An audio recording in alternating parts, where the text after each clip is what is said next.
أعوذ بالله من الشيطان الرجيم. بسم الله الرحمن الرحيم. الحمد لله الذي لا يبلغ مدحته القائلون ولا يحصي نعماءه العادون ولا يؤدي حقه المجتهدون. ثم الصلاة والسلام والتحية والإكرام على سيد الأنبياء والمرسلين سيدنا ومولانا أبي القاسم محمد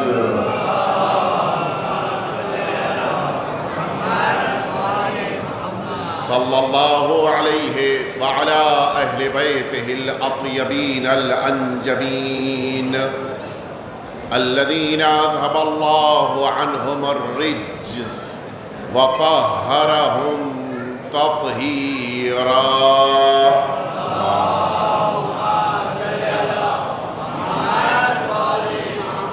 لا سيما الإمام المبين بقية الله في الأرضين. أرواحنا وأرواح العالمين لتراب مقدمه الفداء، واللعنة الدائمة الباقية على أعدائهم أجمعين. أما بعد، فقد قال الله الحكيم في كتابه المبين وهو أصدق الصادقين وقوله الحق. بسم الله الرحمن الرحيم.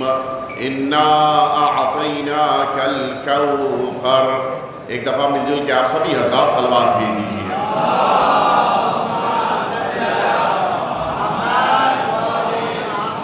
حضرات محترم، آج کی یہ عظیم الشان شب جو ہمارے درمیان ہے، یہ اس بے پناہ عظمتیں رکھنے والی شہزادی کی شب ولادت ہے کہ جنہیں اللہ رب العزت نے اس کائنات میں ساری عورتوں ہی پر نہیں بلکہ پیغمبر اکرم اور امیر المؤمنین کے علاوہ تمام ہستیوں پر عظمت عطا کی ہے. کوئی اس کائنات میں جناب سید عالمیان کا مقابلہ نہیں کر سکتا، بلکہ تمام افراد جتنا جس کے پاس جو بھی ہے اس نے کہیں نہ کہیں اپنے اندر اگر کوئی اچھائی حاصل کی، پیدا کیا، تو یہ جناب سیدہ کی برکتوں کی بنا پر ہے. اور میں کوشش کروں گا کہ آپ کے سامنے عرض کروں کہ اللہ رب العزت نے جو درجہ، جو منصب جناب سیدہ کو دیا وہ تمام انبیاء کے درجات سے افضل ہے. صرف ہمارے پیغمبر ختمی مرتبت اور امیر المؤمنین کا درجہ اللہ نے مختلف رکھا، باعظمت شخصیتیں، لیکن ان دو شخصیتوں کے علاوہ اس کائنات میں انبیاء کرام بھی جناب سیدہ کا مقابلہ نہیں کر سکتے. میں عرض کروں جناب سیدہ کی آج اس کائنات کی ظاہری خلقت کی شب ہے. اللہ نے جناب سیدہ کو جو حقیقی خلقت عطا کی ہے، جو اصل خلقت جناب سیدہ کی ہے، پہلے اس کی گفتگو کر لی جائے. ایک دفعہ صلوات بھیجتے ہیں.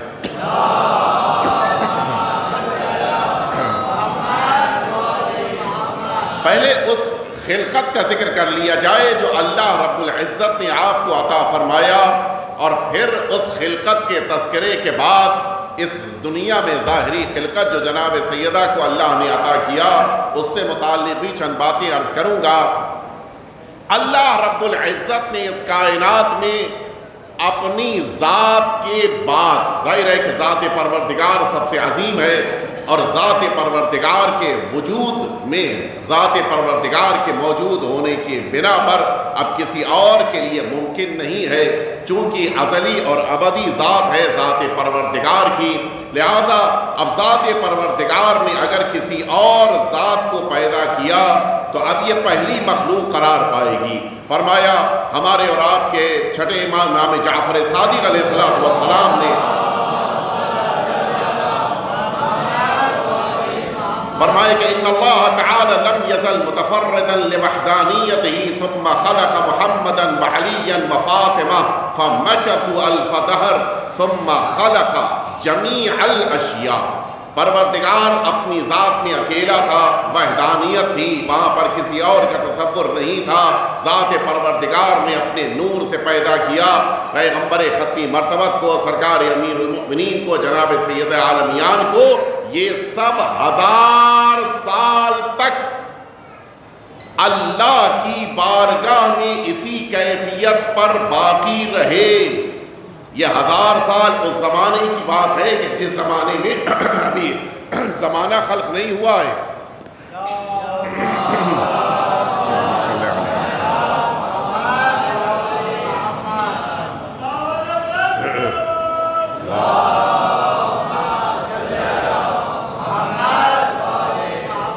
ابھی ذات پروردگار کے علاوہ ظاہر ہے کہ یہ پہلی مخلوق ہیں، ابھی کائنات میں کوئی بھی زمانہ نہیں ہے، نہ دن ہے، نہ رات ہے، نہ سال ہے، نہ مہینہ ہے، کچھ بھی نہیں۔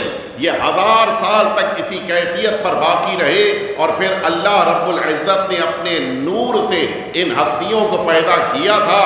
لہٰذا اب اللہ رب العزت نے انہی شخصیتوں کے نور سے اب اس کائنات کو خلق کرنا شروع کیا۔ یہاں پہ توجہ فرمائیں، میں جلدی جلدی اپنے مراحل کو طے کر کے اس مرحلے تک لے کر آنا چاہتا ہوں جو جناب سیدہ کا اللہ نے قرار دیا ہے درجہ اور رتبہ۔ اللہ رب العزت نے اپنے نور سے پیغمبر کو خلق فرمایا۔ ثم فتق، حضور اکرم فرماتے ہیں کہ ثم فتق نوری، پروردگار نے میرے نور کا ایک ٹکڑا لیا، پورا نہیں، ایک مختصر سا حصہ۔ فتق عربی زبان میں وجود کل سے جب کچھ لے لیا جائے تو فتق لفظ استعمال ہوتا ہے۔ اللہ نے نور پیغمبر کا ایک مختصر سا حصہ لیا اور اس کے ذریعے سے فرمایا پیغمبر نے فخلق منہ العرش، پروردگار نے میرے نور کے اس ٹکڑے سے عرش کو خلق کیا۔ فنور العرش من نوری، یہ عرش کا نور میرے نور سے ہے۔ ونوری من نور اللہ، میرا نور نور پروردگار سے ہے۔ وانا افضل من العرش، چونکہ یہ عرش میرے نور کا ٹکڑا ہے لہذا فرماتے ہیں کہ میرا مقابلہ عرش سے نہیں ہو سکتا۔ اس کے بعد فرمایا ثم فتق نور ابن ابی طالب، پروردگار نے جناب ابو طالب کے بیٹے، یہ بھی ایک فصاحت ہے جو کہ موقع نہیں ہے لہٰذا اس طرف نہیں جاؤں گا، کہ ابھی جناب ابو طالب کے بیٹے کے ذریعے سے تعارف کرانا بتا رہا ہے کہ جس ذات کو انسان بعد کی دنیا میں آ کر نہ جانے کیا کیا جملے کہہ رہی ہے، ذکر ابو طالب تب ہو رہا ہے جب کائنات بھی پیدا نہیں ہوئی تھی۔ جناب ابو طالب کا تذکرہ اس موقع پہ پروردگار کی بارگاہ میں ہو رہا ہے۔ اور پھر فرمایا فخلق منہ الملائکہ، نور امیر المؤمنین کا ایک حصہ لے کے پروردگار نے اس کے ذریعے سے اس ایک نور کے حصے سے ملائکہ کو پیدا کیا۔ فنور الملائکہ من نور ابن ابی طالب، یہ ملائکہ جتنی بھی خلقت پاتے جا رہے تھے یہ سب امیر المؤمنین کے نور کا ایک ٹکڑا تھا۔ ونور ابن ابی طالب من نور اللہ، سرکار امیر المؤمنین کا نور اللہ کے نور سے ہے۔ ونور ابن ابی طالب افضل من الملائکہ، اب ان ملائکہ کا مقابلہ امیر المؤمنین سے نہیں ہوگا۔ امیر المؤمنین کی بارگاہ میں یہ سب اس طرح سے ہے جیسے خالق کی بارگاہ میں مخلوق ہوتے ہیں۔ کیوں؟ اس لیے کہ ان سب کو پروردگار نے نور امیر المؤمنین سے پیدا کیا ہے۔ اب نتیجہ یہ ہے امیر المؤمنین کا نور افضل ہے، ملائکہ امیر المؤمنین کا مقابلہ نہیں کر سکتے۔ جب یہ معصوم ملائکہ کے اندر جرأت اور ہمت نہیں پیدا ہو سکتی کہ وہ امیر المؤمنین کے سامنے کھڑے ہوں، تو یہ عرب کے دو چار جاہل قسم کے افراد کے جن کی کوئی حیثیت نہیں، جن کی کوئی اہمیت نہیں، وہ امیر المؤمنین کے سامنے اپنے نام کو لے کر آئیں، یہ گویا اسی طرح سے ہے جیسے آسمان پہ چمکتے ہوئے سورج کے مقابل کوئی ذرہ کہے کہ میں بھی کچھ ہوں۔ ہے کیا اس کے پاس؟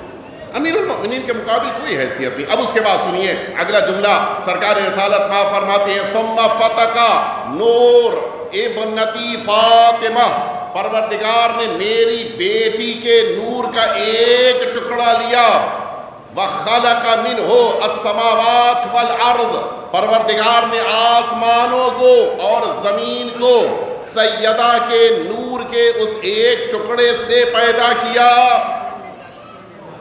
آپ انصاف سے بتائیں زمین کتنی بڑی ہے؟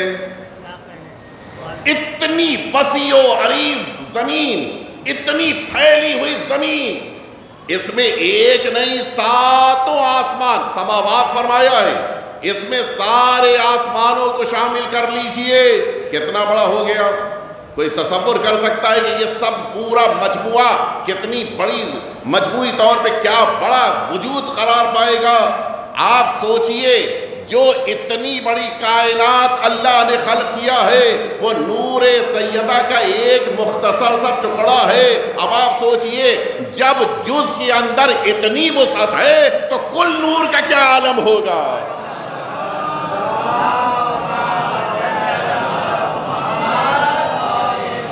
اور اس کے بعد جو فقرے ہیں وہ بقیہ فقرے میں چھوڑتے ہوئے، چونکہ میرے موضوع میں نہیں ہے لیکن کسی موقع پہ عرض کروں گا، فرمایا کہ اللہ رب العزت نے جس موقع کے اوپر جناب سیدہ کے نور سے اس کائنات کو خلق کیا، کائنات میں آسمان اور زمین خلق ہو رہے ہیں، ملائکہ خلقت پا چکے ہیں، جیسے ہی نور سیدہ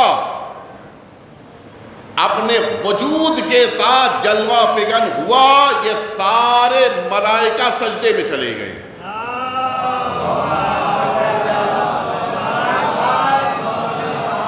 نہیں پتا آپ رسمن صلوات بھیج رہے ہیں یا متوجہ ہو کے صلوات بھیج رہے ہیں؟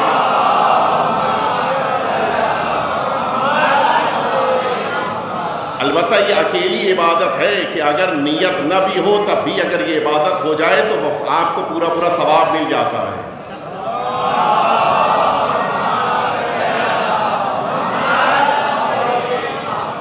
اس موقع پہ جیسے ہی نور سیدہ جلوہ فگن ہوا، یہ سارے ملائکہ سجدے میں چلے گئے۔ عجیب ہے، نہیں پتا آپ متوجہ ہیں یا نہیں، ایک دفعہ اور ملائکہ نے سجدہ کیا ہے، لیکن اس سجدہ ملائکہ سے پہلے حکم پروردگار آیا تھا فَإِذَا نَفَخْتُ فِيهِ مِن رُوحِي فَقَعُوا لَهُ سَاجِدِينَ، جب میں ان آدم کے پتلے میں اپنی روح کو ڈال دوں تو تم سب سجدے میں چلے جانا۔ عجیب نور سیدہ کی عظمت تو محسوس کریں، جناب آدم کو سجدہ کرنا تھا تو حکم پروردگار کے بعد سجدہ ہوا ہے، لیکن جب نور سیدہ کو دیکھا ہے تو اب حکم پروردگار کا انتظار نہیں ہوا ہے، بے ساختہ سجدہ ہوا ہے۔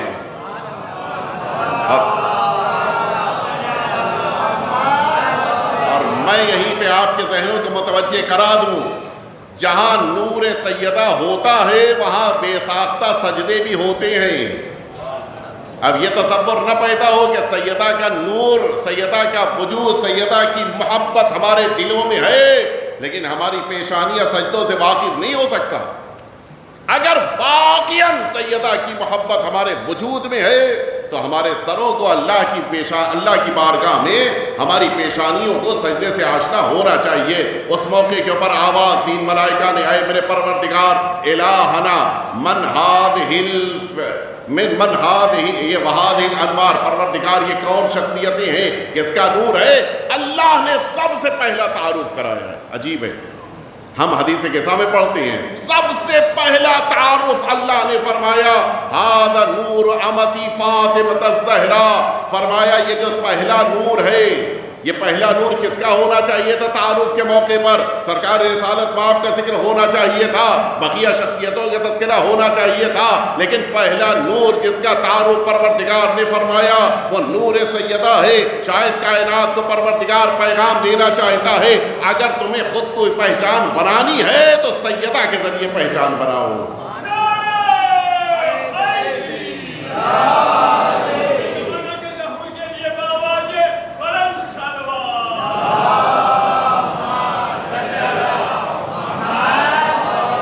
سنیں آپ، فرمایا اللہ رب العزت نے یہ میری کنیز خاص سیدہ کا نور ہے، فلذالک سمیت امتی الزہرا، اسی بنا پر اس کا نام زہرا قرار پایا ہے، لأن السماوات والارضون من نورها ظہرت۔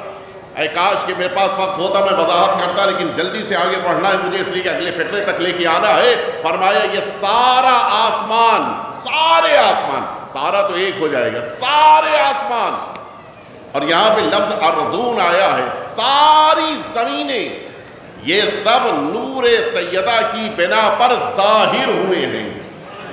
کچھ غور فرمایا آپ نے؟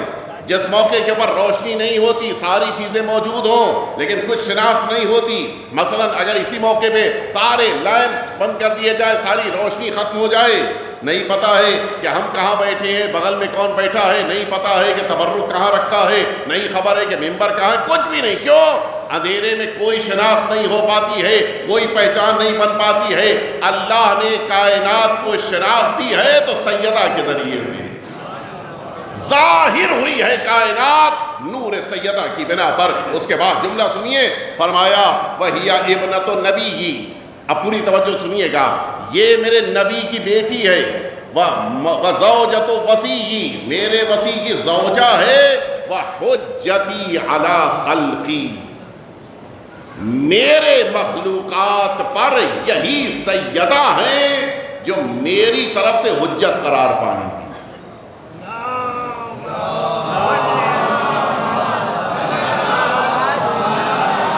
مجھے یاد ہے گزشتہ سال ایک معنی میں نے عرض کیا تھا، گزشتہ سے پیوستہ سال ایک اور معنی عرض کیا تھا، یہ تیسرا سال ہے کہ جو اسی محفل میں تیسرا معنی آپ کے سامنے عرض کرنے جا رہا ہوں لفظ حجت کا۔ 7 معنی ہیں لفظ حجت کے، جن میں سے 2 پیش کر چکا ہوں، تیسرا اس سال سن لیجئے۔ حجت اسے کہتے ہیں جس کو اللہ کچھ اس انداز میں درمیان میں قرار دے کہ ادھر کا پیغام حجت کے ذریعے ادھر آئے اور ادھر کی باتیں حجت کے ذریعے ادھر جائیں۔ یہ درمیان کی ذات جناب سیدہ کے لیے اللہ نے فرمایا کہ وَهِيَ حُجَّتِي عَلَى خَلْقِي، میرے مخلوقات پر میری حجت ہیں، یعنی اس کے معنی ہے ادھر کا پیغام آئے گا تو سیدہ کے ذریعے سے، ادھر کی دعائیں جائیں گی تو سیدہ کے ذریعے سے۔ اور اب یہ دونوں مرحلے جناب سیدہ کی زندگی میں ہمارے سامنے آنے چاہیے۔ بہت سارے مواقع ہیں جنہیں ہم نہیں جانتے، ہمارے پاس خبر نہیں ہے، لیکن میں ایک مرحلے کی طرف آپ کو متوجہ کرانا چاہوں۔ حدیث قصہ ہم سب نے پڑھی ہے، پوری توجہ سے آپ سنیں، حدیث قصہ آپ سبھی نے پڑھی ہے۔ حدیث قصہ میں کیا فقرہ ہے؟ جناب سیدہ نے پورا واقعہ نقل فرمایا۔ اس حدیث قصہ میں 2 مقامات کے واقعات ہیں، نہیں پتا میرے لفظوں پہ آپ متوجہ ہوئے نہیں، 2 جگہوں کے واقعات کا ذکر ہوا ہے اس ایک حدیث قصہ میں۔ ایک وہ مرحلہ کہ جہاں پر زمین پر ہونے والے اس واقعے کا ذکر ہوا ہے، اور دوسرا اسی حدیث قصہ میں تذکرہ ہے اس کا کہ جو واقعہ عرش پہ رونما ہوا ہے۔ اور ان دونوں واقعات کو بیان کس نے کیا ہے؟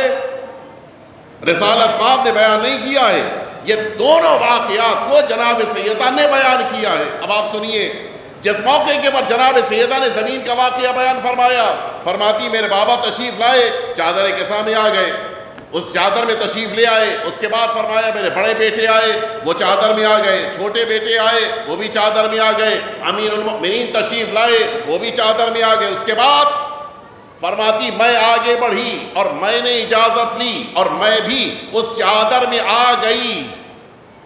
جملے کیا ہے؟ فرماتی فَلَمَّا اكْتَمَلْنَا جَمِيعًا تَحْتَ الْكِسَاءِ قال اللہ تعالی اعلموا یا ملائکتی وسکان سماواتی۔ جو میں نے پڑھا اس میں کچھ فرق لگا آپ لوگوں کو؟ نہیں، جو ہے وہی میں نے پڑھا ہے۔ جناب سیدہ نے فرمایا کہ جب ہم سب چادر میں کامل ہو گئے تو اللہ نے ملائکہ کو خطاب کر کے گفتگو کرنی شروع کی۔ گفتگو کہاں ہو رہی ہے؟ عرش پر۔ بیان کس نے کیا ہے؟ جناب سیدہ نے۔ اچھا یہ ہم آپ کے ساتھ بزرگان بیٹھے ہیں، شعراء کرام بیٹھے ہیں، ہم لوگ کے ساتھ ہوتا ہے کوئی اچھا شعر تھا ہم لوگوں نے پڑھ دیا، نہیں بتاتے کس کا ہے، ہوتا ہے نہیں ہوتا ہے، اچھا نکتہ تھا مجلس کا پڑھ دیا، نہیں بتایا کس کا ہے، لیکن جہاں صداقتیں جا کر ختم ہو رہی ہوں، جو واقعی طور پر صدیقہ ہوں، وہاں تو گنجائش ہی نہیں ہے کہ سیدہ نے اگر کسی اور ذریعے سے سنا ہوتا تو سیدہ نہ بیان کریں، یہ ممکن نہیں ہے۔ یہاں پر اگر سیدہ نے یہ فرمایا ہوتا کہ عرش پر ہونے والی گفتگو کو میرے بابا نے بیان کیا، کوئی مسئلہ نہیں تھا، کوئی اعتراض نہیں ہو سکتا تھا۔ اگر جناب سیدہ فرماتی کہ جبریل امین نے آ کر کہا، البتہ جبریل امین نے جو آ کر کہا ہے وہ بات میں آگے بڑھ کر سیدہ نے بیان کیا ہے، حتیٰ وہ گفتگو بھی بیان کی ہے جو جبریل امین نے رسول اللہ سے فرمائی ہے۔ ہمارے آپ کے کان جبریل امین کی گفتگو کو سننے کی طاقت نہیں رکھتے ہیں، ہمارے آپ کے کانوں کے اندر یہ لیاقت نہیں ہے کہ جبریل امین رسول سے کیا کہہ رہے ہیں ہمارے کان سن سکیں۔ یہ بس جناب سیدہ کی عظمت ہے کہ گفتگو جبریل امین اور رسول میں ہو رہی ہے، جناب سیدہ کو مکمل خبر ہے۔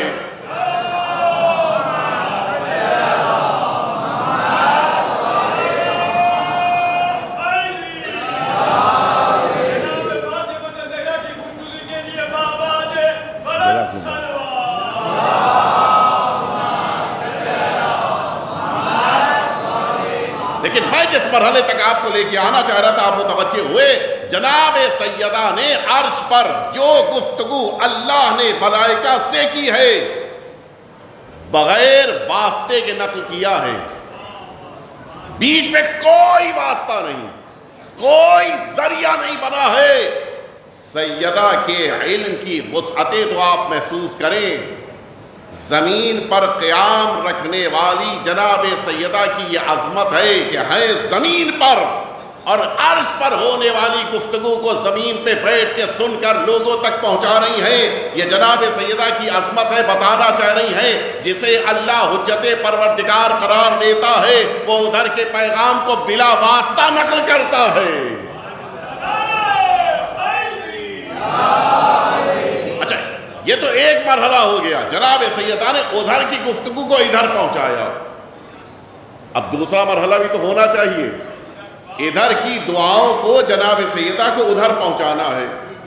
یہ کب پتا چلا؟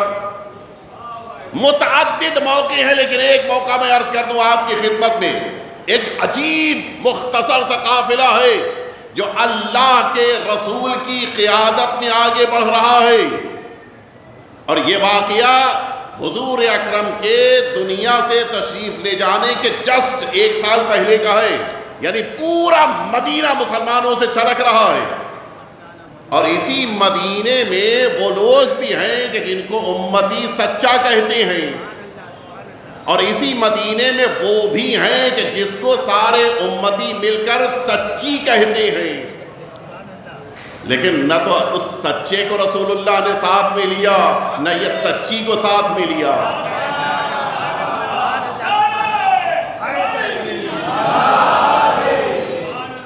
یہ عجیب ہے، اگر لے لیتے کیا مسئلہ تھا، کون سی مشکل تھی بات بھائی، اتنا سارا مسلمانوں کا مجمع ہے ماشاءاللہ سے، آپ خود ذرا سوچئے اتنا بڑا مسلمانوں کا مجمع اگر مباہلے میں پہنچ جاتا خود ہی عیسائی گھبرا جاتے، کیا مشکل تھی مسلمانوں کو لیے جاتے، اچھا نہ صحیح مسلمانوں کو لے جاتے، وہ جو بڑے بڑے تھے ان میں سے 2-4 لیے جاتے، کسی ایک کو نہیں لیا، کیوں؟ دیکھیے یہ قانون ہے، جیسا پروگرام ہوتا ہے ویسے افراد بلائے جاتے ہیں۔ میڈیکل کا کوئی کیمپ لگا ہو اس میں مولانا صاحب تو نہیں بلائے جائیں، کیوں؟ ان کا یہاں کیا کام ہے نہیں؟ محفل مجلس ہو رہی ہے اس میں شعراء علماء بلائے جائیں گے، کیوں؟ اس لیے کہ انہیں پڑھنا ہے، یا ڈاکٹر نہیں بلائے جائے گا، توجہ ہے، جیسا پروگرام ویسے افراد بلائے جاتے ہیں۔ میدان مباہلہ میں کرنا کیا ہے؟ بھیڑ نہیں جمع کرنی ہے، بلکہ میدان مباہلہ میں جھوٹوں پر لعنت بھیجنی ہے۔ اب ایسے سچے بھیجے جائیں، ایسے سچے ساتھ لیے جائیں کہ جب لعنت بھیجی جائے تو ادھر جائے۔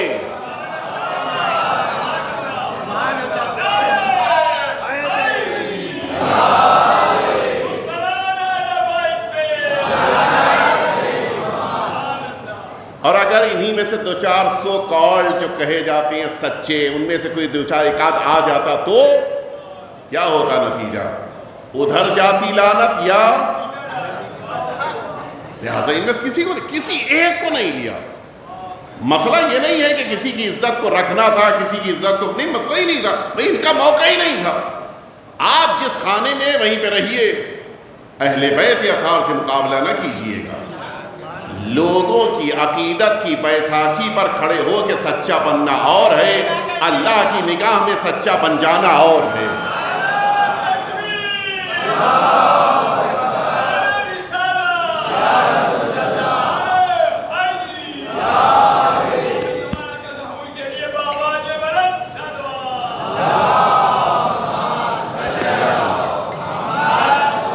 اب آپ سنیں، حضور اکرم میدان مباہلہ میں داخل ہو رہے ہیں اور اچانک حضور اکرم نے رک کر یہ اپنے مختصر سے اس چھوٹے سے قافلے کاروان سے ایک گفتگو کی ہے اور بڑی قیمتی ہے۔ حضور اکرم رکے اور اچانک گھومے اور گھوم کر ایک جملہ فرمایا۔ یہ خطاب کس سے ہو رہا ہے؟ دیکھیں یہ توجہ رہے، جو سامنے ہوتا ہے اس سے خطاب ہوتا ہے، اور اسی لیے آپ نے دیکھا ہوگا کہ خطیب اپنے چہرے کو گھماتا ہے تاکہ سارے مجمع کو خطاب کر سکے، اور اسی لیے جس کی طرف چہرہ ہوتا ہے وہ سر ہلاتا ہے، بقیہ نہیں ہلاتے۔ کیوں؟ وہ سمجھتے ہیں مجھ کو خطاب نہیں ہو رہا۔ یہ ایک فیکٹ ہے، جس کی طرف چہرہ خطاب اسے ہوگا۔ حضور اکرم کا خطاب کس سے ہے اس وقت بتائیے؟ اگر امام حسین کو خطاب کرنا ہوتا تو گھومنے کی ضرورت نہیں تھی، وہ تو بالکل چہرے کے قریب میں ہیں، اس لیے کہ آغوش میں ہیں۔ امام حسن سے کچھ جملہ کہنا ہو اپنے بڑے نواسے سے تو گھومنے کی ضرورت نہیں، وہ تو ساتھ میں چل رہے ہیں۔ اگر امیر المؤمنین سے کوئی جملہ کہنا ہو تو صرف گھومنا نہیں ہے بلکہ پیچھے کی طرف آنا ہوگا، اس لیے کہ سیدہ درمیان میں ہے۔ توجہ فرما رہے ہیں آپ؟ اگر رسول اللہ نے یہاں پر رک کر اپنے سامنے موجود کسی ذات سے کوئی جملہ کہا ہے تو اس کے معنی یہ ہے جو سامنے ہے ان کو خطاب کیا جا رہا ہے۔ اب وہ جملہ کیا ہے سنیں گے آپ؟ حضور اکرم فرماتے ہیں اذا دعوت فآمن، میں میدان مباہلہ میں داخل ہو رہا ہوں، جب میں دعا کروں تو آمین کہہ دینا۔ کچھ آپ نے محسوس فرمایا؟ دعائے پیغمبر اس بات کی تمنا کر رہی ہے کہ مجھے سیدہ کی آمین مل جائے۔ اب مجھے جملہ کہنے دیجئے، جب رسول اللہ کی دعا سیدہ کی آمین کے بغیر آج تک نہیں جاتی تو امت کی دعا کیا جا سکتی ہے؟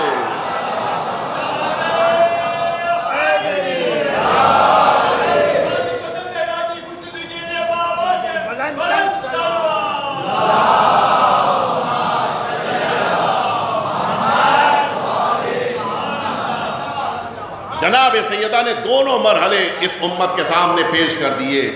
حجت وہ ہے جو ادھر کا پیغام ادھر پہنچائے، اور حجت وہ ہیں کہ جو ادھر کی دعاؤں کو ادھر پہنچا دے۔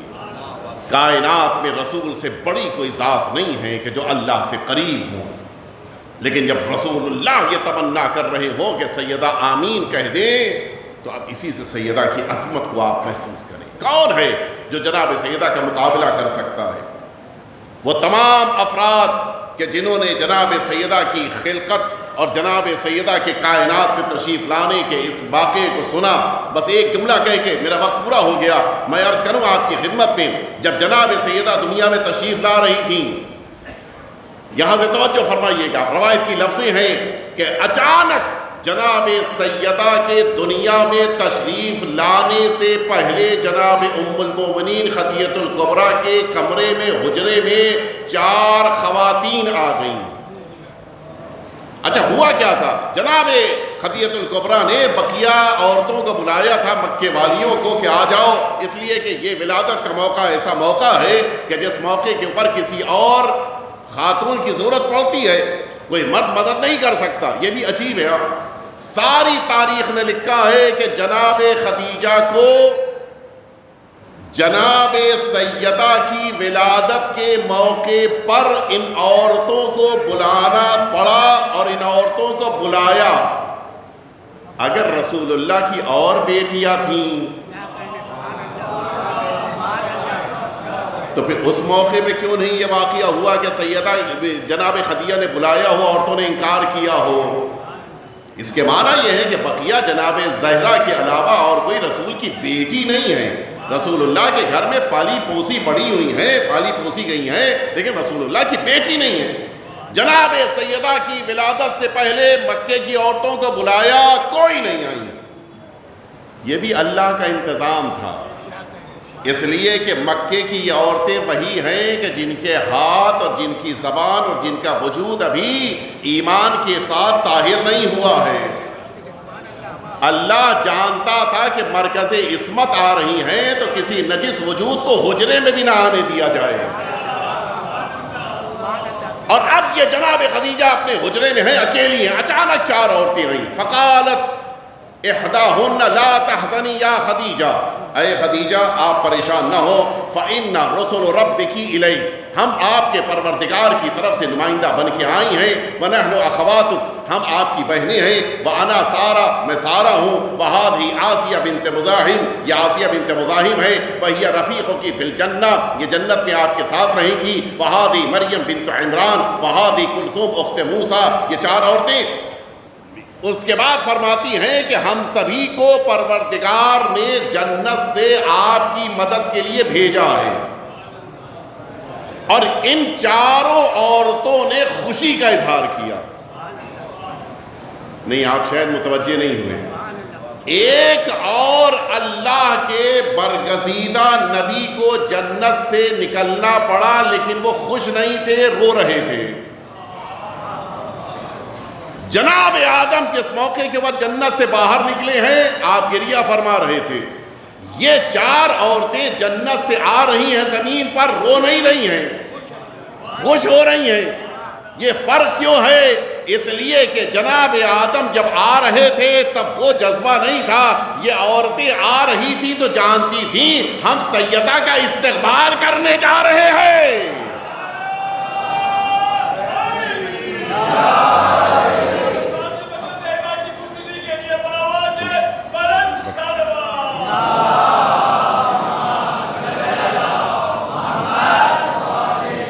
اس کے بعد یہ 4 خواتین موجود ہیں کہ ہم آپ کے پروردگار کی طرف سے آپ کے لیے مدد کرنے جنت سے آئے ہیں۔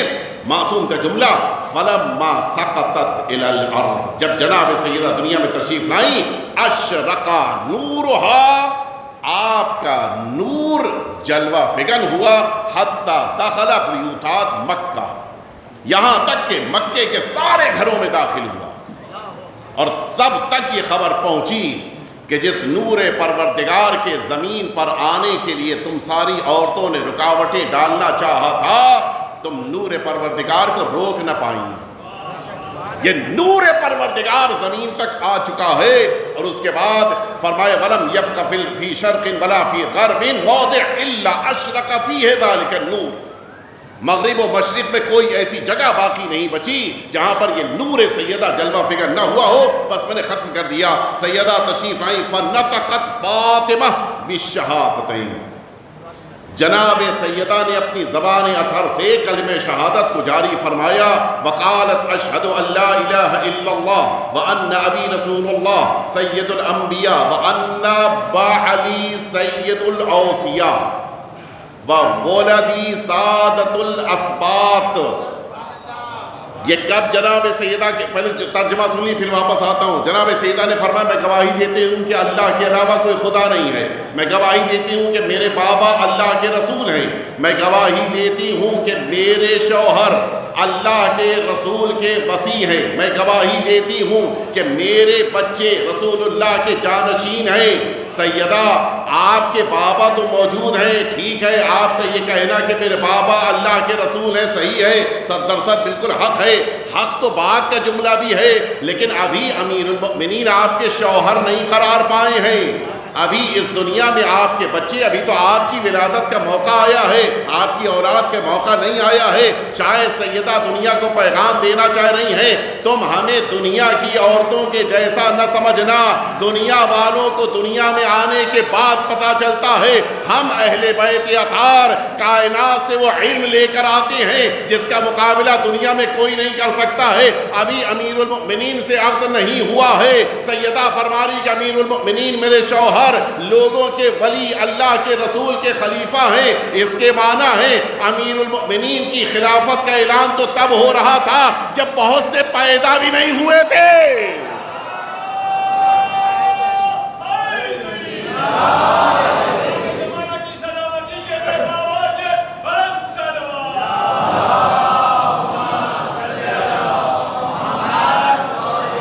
جناب سیدہ نے ایک ایک کو خطاب کیا، بس میری گفتگو مکمل ہو گئی، ایک ایک کو خطاب کیا، نام لے لے کے ان چاروں عورتوں کو جناب سیدہ نے سلام کیا، اور اس کے بعد جناب سیدہ کے لیے جنت سے لباس آیا، جناب سیدہ کے لیے جنت سے پانی آیا، جناب سیدہ کے لیے جنت سے غذا آئی، اور جناب سیدہ نے ان تمام چیزوں کو استعمال کیا۔ اور اس کے بعد اب جناب سیدہ کی یہ ظاہری زندگی اس کائنات میں شروع ہوئی ہے۔ کیا ضروری تھا کہ جنت سے لباس آئے سیدہ کے لیے؟ کیا ضروری تھا کہ جنت سے پانی سیدہ کے لیے آئے؟ کیا ضروری ہے کہ جنت سے غذا سیدہ کے لیے آئے؟ صرف ایک وجہ ہے، آپ نے بھی دیکھا ہوگا یہ شخصیتیں جس موقع کے اوپر ملکوں میں سفر کرتی ہیں، جتنی بڑی شخصیت ہوتی ہے اتنا بڑا پلین یہاں سے جاتا ہے، وہ جاتا ہے نہیں آتا ہے۔ مثلا ایک راشٹرپتی جا رہا ہے، پریزیڈنٹ جا رہا ہے، اس کے پلین میں کیا ہے؟ وہ ایک ڈیلیگیشن ہے، ساتھ میں ان کا کھانا پکانے والا بھی جا رہا ہے، حتیٰ ان کے خود ملک کا کھانا بھی ساتھ میں جاتا ہے، وہ سارے سامان بھی ساتھ میں جاتے ہیں، لباس بھی ساتھ میں جاتا ہے۔ کیوں؟ جو جہاں کا بادشاہ ہوتا ہے لباس وہیں سے آتا ہے۔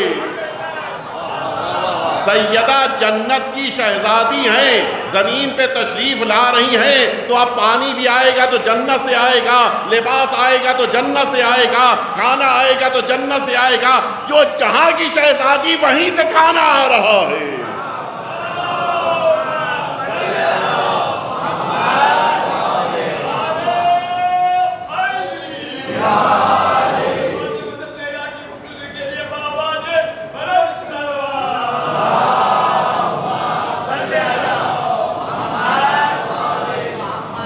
بس میں نے اپنی گفتگو کو مکمل کر دیا۔ یہ بڑی عظیم رات ہے، اللہ کی بارگاہ سے جسے جو لینا ہے وہ اپنی نیک حاجتوں کو اللہ سے آج طلب کرے۔